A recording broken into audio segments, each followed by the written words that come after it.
Columbia University student Jonas joins me now. Jonas, good morning to you. Thank you so much for being here. Good morning. So this detention hearing is happening today. His legal team will be there. He will not. But what do you know about Mahmoud Khalil, and what are your thoughts on his potential deportation?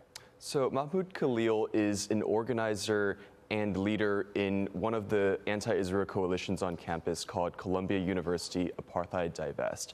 They were formed or revived after October 7, 2023, and they have really been the ringleader and the lead organizer of a lot of the protests that we've seen throw chaos into the Columbia University campus, including the Gaza Solidarity encampment of last April and the Hamilton Hall occupation, as well as the sit-ins in Millbank Hall at Barnard College this year.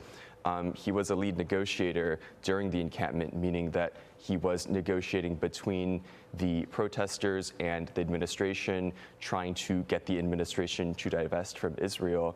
And you know, he is associated with a group that people have characterized as pro-Hamas because they have endorsed Hamas, they have endorsed armed resistance, and they have said that they want to fight for the total eradication of Western civilization as we know it, essentially. This is their words, not mine. And so, you know, this is clearly someone who is, you know, on the more radical side of these protests. Yeah, and yesterday there were several protests across the country demanding that he stay in the United States. So some people are turning this guy into a martyr. Is that something that concerns you? I think that the common sense is on the side of the Trump administration here. Look, people look at what's happening at Columbia and they see radicalism. They see that the nation's elite institutions are so far apart from the average American, from what people expect of, you know, the nation and the world's, what we think of the finest universities and colleges, right? Instead of education and research, they're seeing sit-ins and protests and anti-Semitism and endorsements of terrorism.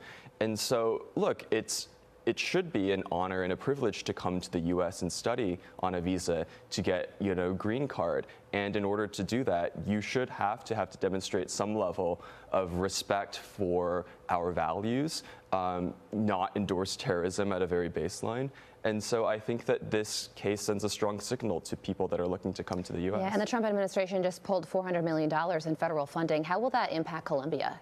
So professors, researchers, departments across the university have started receiving notice that their projects, their grants are being cut.